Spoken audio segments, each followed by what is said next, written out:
안녕하세요, 김세호입니다. 오랜만에 뵙습니다. 우리 요즘 농사 PD님이 추석 이후에 코로나 걸리시고 또 그 이후에 베트남에 우리나라에서 생산되는 법제 황을 수출을 하셨어요. 그래서 베트남 한 바퀴 다 돌고 오신다고 이렇게 오래간만에 찍고 있습니다. 자, 지금도 수확 이후에 관리 때문에 여러 가지 유튜브 상에서 많은 정보들이 올라오고 있어요. 그런데 우리 샤인 농가들이 그야말로 원래 멘붕이 왔죠. 추석 이후에 너무나 많은 물량 때문에 정말 공판 단가가 하락을 했기 때문에 지금 아마 저장 창고에 엄청나게 많은 물량이 들어가 있는 걸로 알고 있어요. 근데 원래 우리 요즘 농사 유튜브 4월부터 거의 9월까지 시리즈로 찍어가면서 농가별마다 수확까지 찍은 것들이 있는데, 거기에 대표적인 분들은 접목인데도 불구하고 2년차, 3년차, 4년차, 5년차 거의 대부분 9월달에 수확을 다 하셨어요. 맛이 없는 걸로 수확을 한 게 아니고 하단부가 17브루스까지 올라가는 걸 확인하고 껍질이 얇고 또 공판장에 갔던 소비자인데 갔던 또 수출로 냈던 다 고품질의 인증을 받는 그런 품질들로 수확을 하셨습니다. 물론 저희 유튜브가 뭔가 제품 소개도 하면서 농가들하고 이렇게 미팅식으로 하다 보니까 뭐 판매 때문에 찍는 게 아니냐라고 얘기를 많이 하지만 1년의 과정, 또 원래 2년차가 내년 3년차가 되고 또 3년차는 또 4년차가 됩니다. 그 과정에서 착과량을 조절해 가면서 처음부터 저희는 대한민국의 1%의 샤인머스켓을 생산합시다 라고 하면서 우리 요즘 농사 유튜브가 움직였었고요. 그래서 많은 분들이 호응해 주셨고, 또 7월달 8월달 중간에서 유튜브를 보시고 주입 간주를 해보겠다, 조기 수확을 해보겠다 하셨던 분들은 성공하신 분들이 반이고, 효과는 봤는데 원하는 품질이 올라오지 않았다는 분들이 또 반이었어요. 그래서 그 부분들 때문에 지금 이 강원에 온 이유를 제가 설명해 드릴 겁니다. 우리가 모든 유튜브 상에서 저장양분 얘기를 되게 많이 해요. 저장양분은 지금 이 밭에 보면 한 30% 정도는 바닥에 낙엽이 다 져 있어요. 근데 끝단부가 조금 아직까지 주간 온도가 좋기 때문에 아직까지 엽록소가 조금 살아있는 이파리가 있는데, 나머지는 저장양분이 다 충족이 되면 결국은 잎은 떨어지게 돼 있습니다.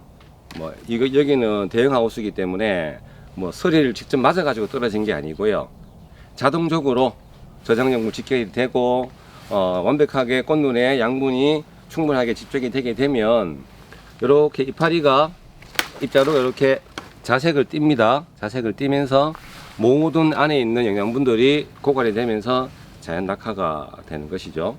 자, 그 이후에 이렇게 토양에다가 밑비료를 넣고 로타리를 했어요.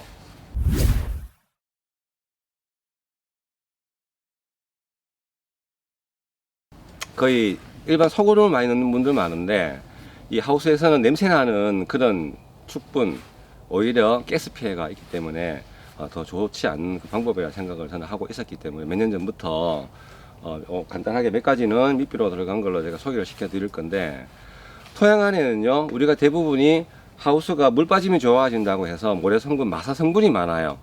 그러다 보니까 물 들어가면서 토양의 양분들이 밑으로 유실이 되는 게 많습니다. 그것 때문에 인산하고 칼슘하고 규산이 들어가 있는 그 밑비료 하고요. 자, 규산과 인산, 칼슘이 들어가야 되는 이유는, 칼슘이 들어가게 되면 수분이 많았을 때 양분이 밑으로 빠져나가는 것을 막아주는 역할을 해주는 게 칼슘이 하는 역할이에요. 그게 토양 안에 혼화가 돼서 뿌리 쪽에 가까이 있는 것이 가장 좋은 방법이고요. 연민 시비를 자주 하는 것보다 밑으로 넣어놓는 게 뿌리 쪽에서 가장 빨리 흡수가 되는 것이고요. 그런 다음에 탭이 대용으로 쓸 수 있는 그 멀티파워라고 하는 완전히 유기물이 60% 들어가 있는 휴믹산 밑비료가 또 들어갔고요. 또 그리고 우리가 주입 간주할 때 사용했던 바오밥 6000을 펠렛으로 고형화 시킨 게 있어요. 그것 또한 토양 안에 같이 혼화가 돼서 벌써 지금 9월 말에 구아니 맥스라는, 이거는 박쥐똥이에요. 그게 이제 구아노 인산인데 한 25%, 또 천연 칼슘이 28%, 규산이 18%, 미량 요소가 또 한 20%가 들어가 있는 철저하게 잡비료가 없는 건데, 토양을 살리고 또 수분 들어갈 때 양분이 빠져나가지 않고 또 박지동 구한호 인산은 좋은 기회도 흡수가 좀 잘 되기 때문에 화분화라든가 아주 세포 분열에 큰 도움이 되죠. 그리고 퇴비 대용으로도 들어가는 이 멀티파워라는 이 기준은 유기물이 50% 이상이면서 휴믹산이 들어 있고요. 또 여기 속효성 구한호와 또 칼슘이 또 들어 있습니다. 그리고 우리가 다들 잘 아시는 바오밥 6천을 고형화시켰던 이 바오밥 5천은요, 여기 황전량이 26%, 살기가 68%, 뭐 제오라이트 5% 해서 참 질 좋게 만들어 놓는 것이죠. 요런 게 지금 밑으로 로타리가 들어가서 수분이 충분하게 주고, 개화 전에 주입관주를 하게 되면은 이 물질들이 다 뿌리 확산 쪽으로 흡수가 됩니다. 그럼 당연히 줄기 성장을 하는 것보다는 결실이라든가 세포 분열, 초기 알 굴르는 쪽으로 상당히 많은 도움을 줄 수 있는 밑비료죠. 이 밭에는 9월 7일 날 거의 수확을 다 했습니다. 다 했고 9월 말에 로타리가 들어갔어요. 근데 그때도 이 농장주는 뿌리가 끊길까 봐 걱정을 했었습니다. 그런데 작년에도 9월 달 수확하시고 9월 말 안에 밑비료 로타리 찾는 분 밭에 가서 상담을 하고, 근데 그분이 올해는 더 좋았거든요. 그래서 자신 있게 여기 있는 잔뿌리를 끊어가면서 로타리를 진행을 했죠. 자, 그리고 이제 한 가지 우리 농장주 모시고 말씀하시기 전에, 지금 전국에 원래 조기 수확을 못했기 때문에 조기 수확 관련되어 있는 제품들은 지금 불티나게 팔려 나간다고 지금 농가들이 이야기를 해요. 제 컨설팅 받는 분들이. 그런데 남은 저장 양분은 없고, 저장 양분이 없다는 얘기는 세 가지로 우리 밭에 판단할 수가 있어요. 이제 우리가 삽목을 봤을 때 결과지가 16개, 17개 놔두는 사람도 있습니다. 그런데 3년차 기준을 잡아 볼게요. 3년차에서 삽목 기준이 30개 이상 달았다. 최소 25개 이상 달았다. 그 기준에서 수확이 10월 넘어갔다. 그래 버리게 되면 저장 양분은 50% 이하라고 생각을 하시면 돼요. 자, 삽목 기준은 우리가 5m, 6m 빼신 분들 많기 때문에 3년생 기준에 30개에서 35개를 이상 넘어갔다. 자, 3년생이니까 40개, 50개 달 수도 있어요. 자, 50개를 착과를 시켰는데 그 또한 접목이라고 10월 중순 넘어서 수확을 했다. 아니 10월 10일 넘어서 수확을 했다. 그렇게 되면은 저장 양분은 거의 50% 이하로 떨어집니다. 저장 양분이라는 것은 지금 이렇게 떨어져 있는 이파리가 광합성을 해서 그 동화 산물이 계속 포도로 주고, 포도가 비대가 되고 나중에 당도가 올라가는 쪽에 역할을 해줍니다. 그런 다음에 포도 수확을 하고 난 이후에 그 남은 양분들이 이 목질부 안쪽이나 뿌리 쪽으로 들어가는 거예요. 당연히 여기에 있는 꽃눈도 확실하게 양분이 더 집적이 되는 것이고요. 그런데 수확이 늦어져 버렸다. 그러면 거의 서리가 올 시기 전에 수확을 했기 때문에 뭐 포도로 갈 수 있는 양분밖에 없었다는 거죠. 그러고 난 다음에는 어떻게 돼요? 나무가 온도가 주야간이 좋아야지만이 그게 양분 집적이 되는데, 낮에는 온도가 좋으나 밤에는 뭐 어떤 지역에 마이너스 1, 2도까지 떨어지고요. 또 3도까지, 4도까지, 5도까지 떨어지다 보면 나무는 그 이동 행위를 못하게 돼 있어요. 그러면 어떻게 됩니까? 나무 이파리도 저장 양분이라든가 양분을 충분하게 주지 않았기 때문에 아직까지 이 하위 잎들이 파란 짚들이 되게 많아요. 그런 짚들은 아직까지 저장 양분이 축적이 많이 안 됐다고 본인이 확인할 수가 있는 겁니다. 제가 수확 전에도 이 잎자루를 말씀드렸는데, 이렇게 자색을 띄어 있는 그 결과지의 송이들은 빨리 껍질도 얇아지고 당도가 빨리 올라갔습니다. 그런 나무들은 빨리 낙엽도 수확 이후에 낙엽도 빨리 져요. 근데 수확기가 됐는데 여기 한두 매, 세네 매의 잎자루가 아직까지 파란 분들은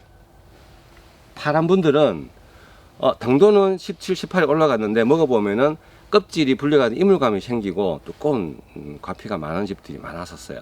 그러다 보니 당연히 9월 말, 10월 초, 10월 중순, 어떤 분은 10월 말까지도 나무에다가 아직까지 수확을 못하고, 물론 단가가 좋았다면은 끌어냈겠죠. 그럼 결국은 저장 양분은 거의 고갈입니다. 자, 그랬을 때 어떻게, 그 다음 방법은 어떻게 제시를 해야 될 것이냐, 그 기준들은 나중에 제 사무실에서 늦은 수확 이후에 내년도를 대비할 수 있는 방법, 그리고 일찍 수확했는 분들이 내년도에 진행해야 되는 방법, 전지는 어떻게 해야 되고 2, 3월 달에 어떻게 진행을 해야 되고 3, 4월 달에 어떻게 해야 되고 화수 정형을 할 시기 때 3cm를 둬야 되는데 어떻게 쉽게 할 수 있는지 그 방법들 알려드리고요. 그리고 이 밭은 2년생, 전목 2년생이기 때문에 요 송이 화수 이후에 7절, 8절, 9절까지를 뺐어요. 그 뺀 이유는 3절, 4절 적심을 하면 상당히 비대가 잘 된다는 것을 알고는 있어요. 그렇지만 삽목이든 전목이든 2년과 3년차 생들은 가능하면은 최소 이파리가 15장 이상 되도록 또 7, 8절 정도 더 나가도록 해서 송이 숫자를 줄이고 이 잎에 있는 양분들이 꾸준하게 저장 양분으로 동화 상분이 넘어갈 수 있도록 만들어줘야 돼요. 그래서 조기 수확하겠다고 삽목도 3년 차에 그냥 3절, 4절 적심을 해버리게 되면 물론 부초가 나오겠지만 많은 이파리가 가지고 있는 저장 양분을 만들어줄 수는 없어요. 그래서 오늘은 이 현장에서 간단하게 몇 가지 말씀드렸고 더 세부적인 내용은 제 사무실에서 원래 매주 한 번씩 강의를 합니다. 그래서 전국에 제 컨설팅 받는 분들이 6, 7명만 되면 사무실에 모여가지고 뭐 토요일이 됐든 일요일이 됐든 모여서 한 2, 3시간에 강의를 해드려요. 또 그분들은 한 번 듣고 이해가 안 되니까 다음 주에 강의할 때 또 오시는 분도 계세요. 연속으로 3번 들은 분도 있습니다. 한 3번 정도 듣고 나니까 아, 내 농법을 이렇게 바꿔야 되겠다. 조기 수확을 하기 위해서 대량의 뭔가 좋은 비료, 좋은 영양제를 투입해야 될 게 아니고 원래 늦게 수확을 했으면은 지상부를 줄여야 되겠다. 결과지를 줄여야 되겠다. 주집을 압축을 해야 되겠다. 내년도에 나무를 다시 키워야 되겠다. 는 분들이 다시 늘어나고 있어요. 그렇게 하게 되면 한 1년만 더 고생을 해서 나무 만들고 송이 조정을 하고 알속기를 잘 하시면은 여러분들도 수출할 수 있는 그런 고품질 사인을 생산할 수가 있습니다. 자, 원래 1년 동안 제 컨설팅을 받았던 우리 김천 계령입니다. 우리 박성진님 모시고 1년간의 소감을 잠깐 들어보고 마치도록 하겠습니다. 네, 우리 여기 김천 계령의 스타가 됐습니다. 이제 박성진님 모셨고요.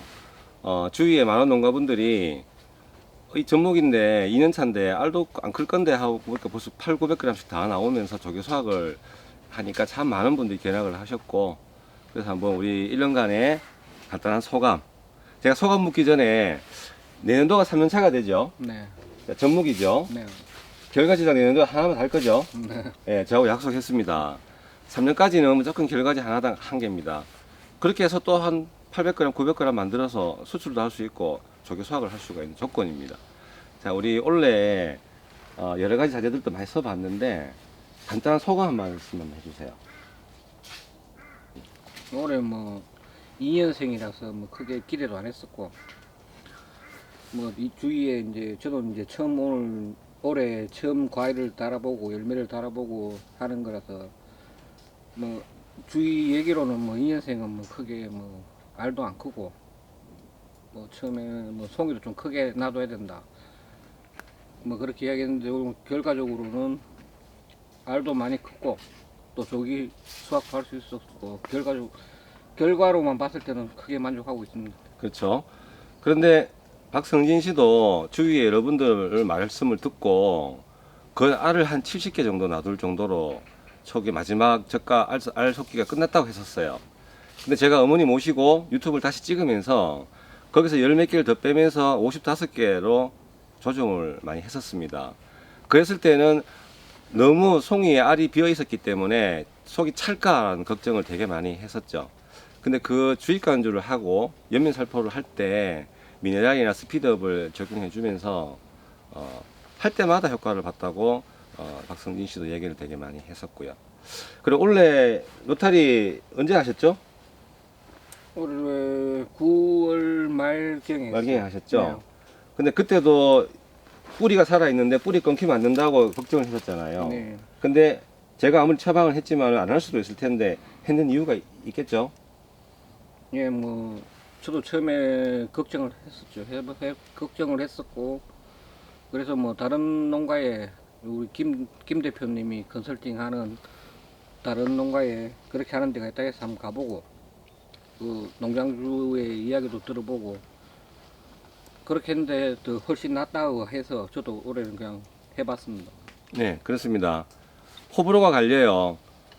잎이 다 떨어지고 난 다음에 뿌리가 완전히 휴면 들어갔을 때 그때 로타를 해야 된다는 분이 계시고, 또 어떤 분들은 뿌리가 살아 있을 때 그 뿌리를 끊어서 좋은 걸 넣고 물 충분하게 줘야 된다는 분이 계셨어요. 이 과수들은 상관없으면 수확 이후에 로타리 치면서 밑비로 넣고 충분하게 물을 주게 되면 봄 되면은 그 확장 뿌리들이 나오면서 끊긴 뿌리 쪽에서는 더 많은 잔뿌리가 나와요, 봄에. 그러면 당연히 이 많은 밑비료들이 수분하고 이 만들어져서 어울러져 가지고 흡수 형태로 바뀌어지게 되면 내년 봄에는 물만 줘도 흡수가 잘 되겠죠. 그리고 우리가 보면은 수확 이후에 가진 정도 안 했습니다. 왜냐면은 마지막 끝단부에 좋은 이파리들이 광합성을 많이 해야 되기 때문에 저는 일부러 유튜브 상에서도 여기다 하지 말라고 얘기했고요. 지금 또한 올해도 충분하게 끝단부에 있는 이파리에서 광합성 했는 양분들이 저장 양분으로 갔어요. 9월 7일 날 수확 마무리 했습니까? 네, 뭐 9월 추석 전에 일단 마무리했습니다. 다 했죠. 네. 6, 7일 정도 될 건데, 그럼 10월 7일, 11월 7일 거의 60일 동안 이 밭에는 송이가 없는 상황에서 양분들이 계속 꽃눈으로 가고 또 목질부로 가고 저장 양분 이동을 다 했습니다.